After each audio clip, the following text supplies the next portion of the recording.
I was rearranging the new line of washing machines in the display corner when he walked in. He looked lost, scanning the rows of shiny machines with a sort of helpless bewilderment. I watched him for a bit, trying to decide if he was just another window shopper or someone genuinely in need of help. It was a slow Tuesday afternoon at the store, so I figured I'd go over. "Need some help there?" I asked, leaning against the nearest washer with my arms crossed. He turned towards me, a bit startled. "Oh, yeah. My parents' washing machine just died, and I have no clue about these things." I couldn't help but smile. "You've come to the right place. What are you looking for?" "Something easy to use, energy efficient, big capacity?" He rubbed the back of his neck. "Honestly, I don't even know where to start. My mom wants something that's easy on the bills and can handle loads of clothes." "That's pretty much every model these days," I chuckled, leading him towards the latest models. "Let's start with this one. It's got all the bells and whistles, energy efficient, large drum, and it's got a great warranty." He listened intently as I rattled off specifications and features, his eyes occasionally widening as if I were speaking a different language. We spent a good hour discussing the different models. He settled on a high-end model that promised longevity and efficiency. As he handed over his credit card, he gave a sheepish grin. "Thanks for all the help. I would have been here all day trying to figure this out." "It's what I'm here for. Glad I could help." He paused as he collected his receipt, something on his mind. "You wouldn't want to grab a coffee sometime, would you? I mean, as a thank you?" Coffee turned into dinner, and dinner turned into closing the place down. Over plates of half-eaten food, the conversation flowed effortlessly. I told him about my grandma, the only family I had known, and how after she passed, I was left with her old house, a little too big for just me. He listened, nodding, his face etched with understanding. "Must have been tough, being on your own," he said after a pause. "Yeah, but it's home. What about you? You mentioned a big family?" "Big and loud," he laughed. "I live with my parents and 2 younger sisters. It's chaos, but it's fun. I guess I can't imagine it any other way." It was Sunday afternoon when Tom and I pulled up in front of his parents' apartment. My stomach was all knots, part excitement, part nerves. Today, I was meeting his family. I hoped this would be the start of having that big, bustling family I'd always imagined. The door swung open, and there stood a woman with a flour-dusted apron and a warm smile. "Tommy," she exclaimed, pulling him into a tight hug. "And you must be Nellie. We've heard so much about you." "That's me," I managed, my voice a pitch higher than usual. "It's so nice to finally meet you, Mrs. Anderson. Call me Linda, dear. Come in, come in." The apartment was buzzing. A TV blared from one corner, 2 girls were sprawled on the couch, each glued to their phones, and the scent of something baking filled the air. "These are my sisters, Jane and Ellie," Tom introduced as we shuffled inside. The girls glanced up, offering weak smiles, before diving back into their digital worlds. "Nice to meet you," I said, but they hardly noticed. We all settled into the living room, Tom and I on a love seat that had seen better days, his family scattered around.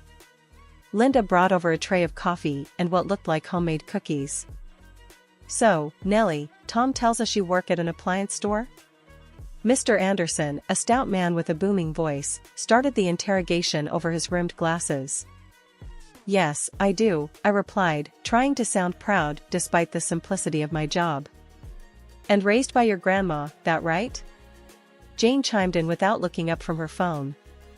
"Yes, she raised me," I nodded, feeling a bit on display. Ellie snickered, not bothering to hide her amusement. "Explains the old lady vibes," she muttered loud enough for everyone to hear. I felt my cheeks heat up. Tom squeezed my hand under the table, a silent sign of support, but didn't confront his sister. "Dad works in construction, and I'm a school secretary." Linda filled in the silence, perhaps sensing my discomfort. "We're just a regular family." "Must be nice, though, having the whole house to yourself after, well, you know." Yeah, it's nice. I stumbled over my words, not sure how to navigate this conversation. The afternoon dragged on with small talk that felt anything but small. Every so often, a comment about my clothes or a jab at how quaint it must be living alone in a big house made me shrink a little more into the love seat. As we were getting ready to leave, Mr. Anderson slapped Tom on the back. "Take care of our boy, Nellie. He's not used to handling tough stuff around the house." I forced a laugh. "I think we'll manage just fine." In the car, the air felt heavy. I wanted to cry, to yell, to ask Tom why he hadn't stood up for me. Instead, I stared out the window, the buildings blurring past. Tom finally broke the silence. "They liked you, you know. They just have a weird way of showing it." I turned to look at him, words like weird and like jumbling in my mind. "Yeah," I muttered, unsure of everything but the sinking feeling in my gut. As we drove back to our quiet house, I couldn't shake the feeling of disappointment. Meeting the family wasn't supposed to be like this. But there I was, hoping things would get better. Our wedding was anything but the quiet, intimate day I had envisioned. Jane and Ellie turned it into their personal circus, taking over the spotlight with their loud laughs and flirty antics with my friends' husbands. It was mortifying. Tom and his folks just chuckled along, dismissing it as the girls just having fun. I felt like an outsider at my own wedding, watching the day get hijacked. Fast forward to just a few days after moving into my house with Tom. I came home early from work one day, ready to drop into my couch and zone out with some TV. But as I pulled into the driveway, I noticed the living room lights glaring through the window. Tom was supposed to be at work, and panic gripped me.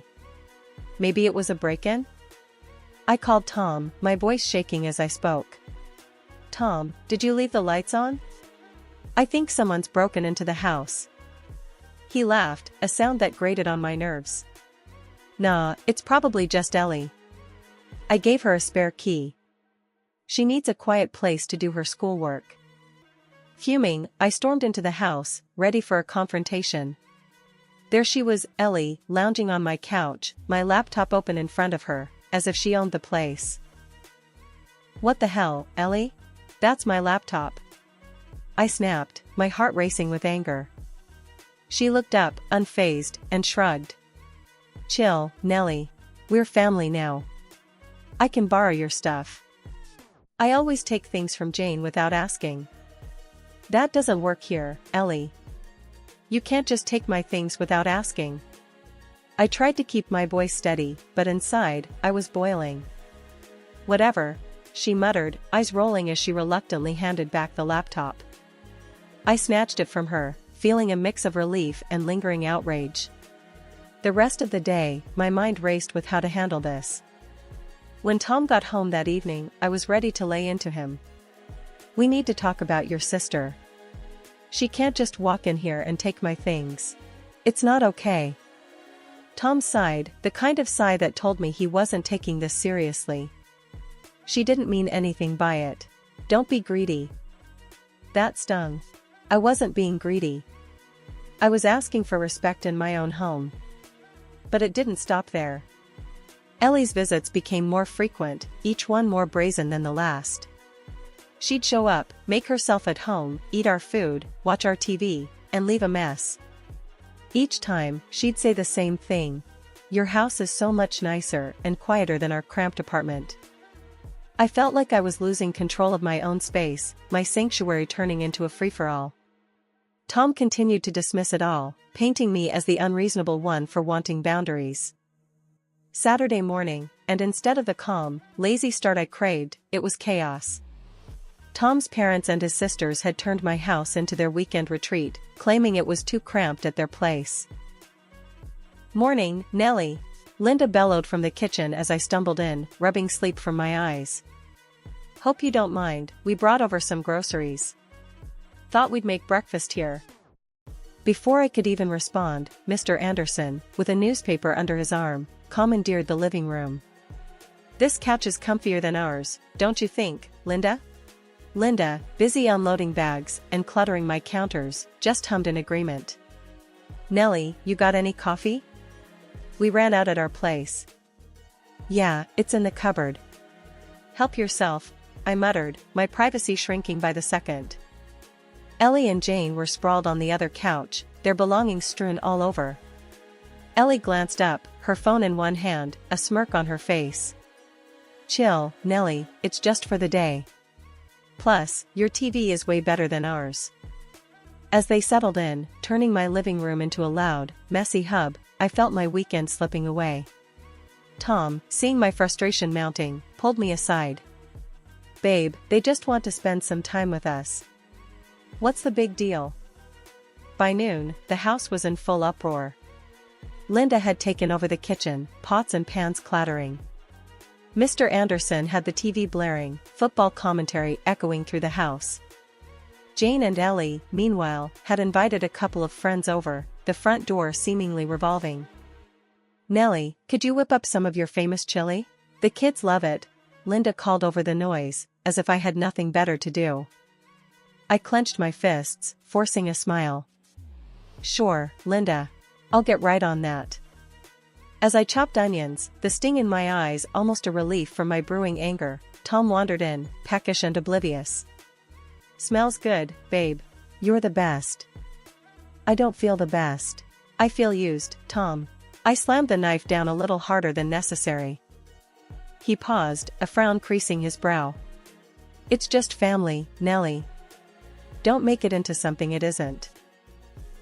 The afternoon dragged on. Laughter and chatter filled the house, none of it mine. When dinner rolled around, I was back in the kitchen, serving up chili and fixing sides, the perfect hostess mask in place.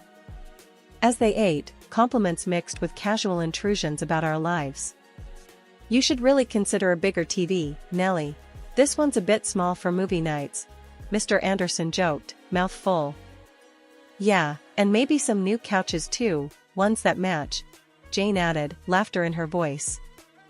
Their words, meant in jest, felt like little digs, reminders that they saw this place as just an extension of their own home. By the time they left, late into the evening, the house was a mess, dishes piled up, furniture askew. Tom, ever the peacemaker, started tidying up, whistling as he worked. I stood in the doorway, watching the man I married breeze through the chaos like it was normal, like it was acceptable. Tom, this can't happen every weekend, I said, the day's frustrations boiling over. He stopped, bucket in hand, and looked up at me. They're just having a hard time adjusting to the smaller place. They need this. As I went to bed that night, the house finally quiet, I wondered how many more weekends I could handle, how many more invasions of privacy I'd endure before something had to give. 2 years had ticked by, each day blurring into the next with my house feeling less like my own and more like Grand Central Station. It was another Friday evening, one I'd hoped would be quiet, but hope was a luxury I seemed to have run out of. Jane, Tom's older sister, burst through the door with her usual flair for drama. Hey, Nellie, big favor to ask, she began, her voice ringing with a false cheer that set my nerves on edge. Rob's coming into town this weekend, and we really need the place to ourselves. You guys mind clearing out till Sunday? I paused, a dishcloth in hand, staring at her in disbelief. The gall of her request left me speechless for a moment. Tom, ever the family pleaser, was already nodding along. Sure, sis, no problem. We'll make plans, he chimed in, as if it was nothing, as if our home was just a motel to lend out. I snapped. Absolutely not, Jane. It's not happening. Tom looked at me as if I'd grown another head. Come on, Nellie, it's just one weekend. Just one weekend? I echoed, my voice sharp as a knife. It's always just this or just that. When is it just us, Tom? Jane's eyes welled up with tears, the kind that I knew were more manipulative than genuine. That's really cruel, Nellie. I thought we were family. You thought wrong, I retorted, my patience frayed to its breaking point. She stormed out, and Tom's gaze followed her, his expression a mix of confusion and disappointment. You're being too harsh, Nellie. That's not how you treat family, Tom muttered, his words cold and distant. That's exactly my point, Tom. When does this family start treating me with some respect? I shot back, but he just shook his head and walked away. From that evening, the atmosphere turned frosty. His family's visits became more unbearable. Dinners were the worst. One night, as I set down plates of my homemade lasagna, which used to be a favorite, the mood was palpably tense. Mr. Anderson took one bite and grimaced. "What is this, Nellie? It tastes off." Ellie, quick to pile on, snorted. "Tastes like slop, doesn't it?" The table erupted in laughter, even Tom chuckled, adding salt to the wound. "Guess I'm used to it by now," he joked, his words slicing through the last thread of my composure. I stood there, the laughter echoing around me, feeling like an outsider in my own home. My hands shook as I gripped the edge of the table. "If you don't like my cooking, you're welcome to eat elsewhere," I said, my voice low but seething with anger. Dinner ended with dishes clattering loudly as I cleaned up. Tom attempted an awkward peace offering later, but the damage was done. I couldn't shake the feeling of disrespect, of diminishment. That night, I moved my things into the spare room, the distance between us growing with each step I took. Saturday morning came too soon, and with it, a rude awakening that rattled me to my core. The sun hadn't even fully risen when I heard the creak of my bedroom door. There, in the dim morning light, stood my in-laws, Linda and Mr. Anderson, casually inspecting my room like they were at an open house. "What are you doing in here?" My voice was a mix of fear and irritation, barely above a whisper. They turned, almost surprised to see me in my own bed. "Oh, we're just checking out the room," Linda said with a laugh that sent shivers down my spine. "From today, this will be our room. It's the nicest in the house, you know." Mr. Anderson, nodding in agreement, added, "And this bed, it's perfect for my back. Much better than what we have at home." I sat up, clutching the blanket to my chest. "You can't just decide to take over my bedroom. It's my private space." Linda waved a dismissive hand. "Well, darling, things change. Our eldest is getting married and moving out, and we've given our apartment to Ellie and her boyfriend. We need a place to stay more often." Stunned, I got up and marched straight to where Tom was sipping his coffee in the kitchen, oblivious to the storm brewing. "Tom, your parents are trying to take over my bedroom. You need to tell them they can't do that." Tom looked between me and his parents, who had followed me into the kitchen. Instead of the support I desperately needed, he shrugged. "Mom and Dad need a more comfortable place. Why don't you just move your things down to the basement? We can fix it up nice for you." I felt like I'd been slapped. Move to the basement? In my own house? Tom's face tightened. "They're my parents, Nellie. They need to be comfortable. What about what I need? What about my comfort in my own home?" He stood up, his chair scraping loudly against the tile floor. "Why do you have to make everything so difficult? They're just trying to be closer to us." "Not us, Tom, you. I'm just the person who cleans up and moves out of the way," I retorted, my voice rising with each word. His parents just smirked, as if I was making a scene over nothing. "We're leaving for Jane's wedding," Linda chimed in, cheerfully ignoring my distress. "You'll have plenty of time to clear out your things and move to the basement." The room spun around me as they laughed, discussing their travel plans. I stumbled back to the bedroom, the walls closing in on me. They left the house, their laughter echoing in the hall. I started my morning with a call to the local locksmith. "I need all the locks changed today. Can you do that?" My voice was firm, the first real sense of control I'd felt in months. "Sure thing," the locksmith replied. "I can be there in an hour." While I waited, I packed up Tom's belongings. Clothes, gadgets, some books, everything went into boxes and bags. The locksmith arrived, a middle-aged man with a toolbox and a reassuring smile. "Where do we start?" he asked, looking around. "The front door, then the back, and there's a side entrance," I directed, leading him through the house. After he left, I stood in the middle of my living room, the new keys in my hand, feeling like I was truly seeing my home for the first time in a long time. The rest of the day was a blur of cleaning and rearranging. I moved furniture, hung new curtains, and even set up a small workspace for myself in the corner of the living room. The house had to look different, feel different when they returned. A week has passed, and Sunday morning dawned, and with it, the inevitable confrontation. I heard the car pull up, the voices outside. My heart raced, but I steadied myself. This was it. I watched from the window as Tom, his parents, and Ellie tried the front door, their confusion evident when their keys didn't work. Tom glanced towards the house, puzzled, then saw me standing at the window. "Nellie, why won't our keys work?" His voice was a mix of frustration and surprise. I opened the front door, standing firm in the doorway.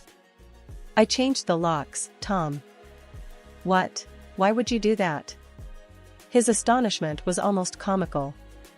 "Because it's my house, and I'm taking it back," I replied, my voice stronger than I felt. "This is crazy, Nellie. We're family," Linda exclaimed, her usual commanding tone tinged with disbelief. "Family doesn't treat each other the way you've treated me. I've been pushed out, disrespected, and ignored in my own home for too long," I said, meeting each of their gazes. Tom shook his head. "Nellie, let's just talk about this inside." "No, Tom. There's nothing left to discuss inside. You need to take your things, they're packed by the garage." His mouth fell open, the reality of the situation settling in. "You're kicking me out?"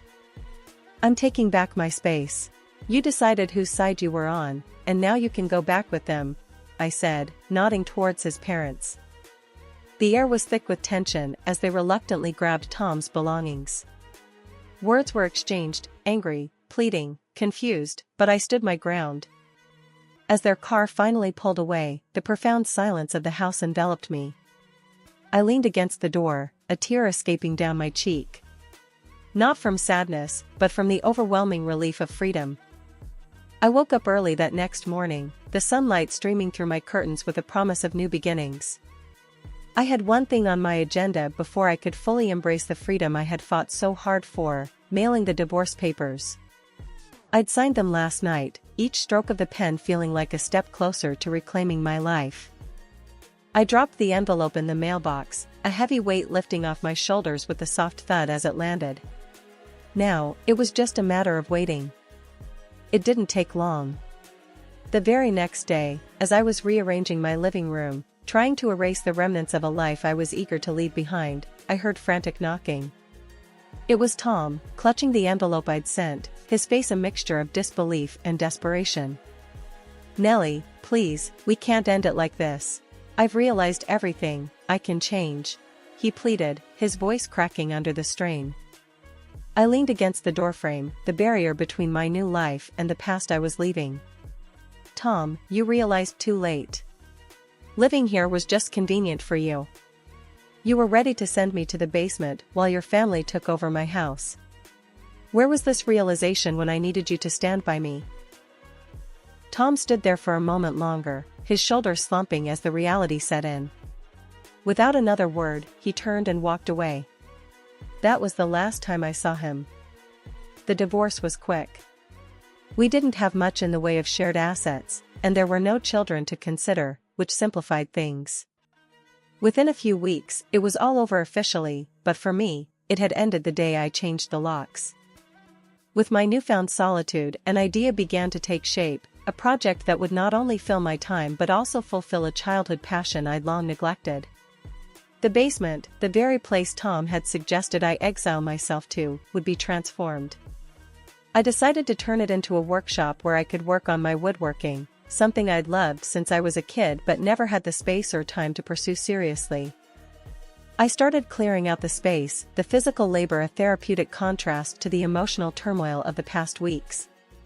The buzz of the saw, the scent of fresh-cut wood, it was invigorating, a sign that I was building something new from the remnants of the old. Word got around about my new hobby. Friends started asking for custom pieces, and what started as a therapeutic activity quickly turned into a promising side business. My evenings were no longer about loneliness or resentment, they were filled with creativity and the satisfaction of creation. Meanwhile, rumors reached me about Tom and his family. They were still crammed into that tiny apartment, the close quarters breeding nothing but constant bickering and discontent. Part of me wondered if they regretted their choices, but mostly, I didn't care. They were no longer my circus, not my monkeys.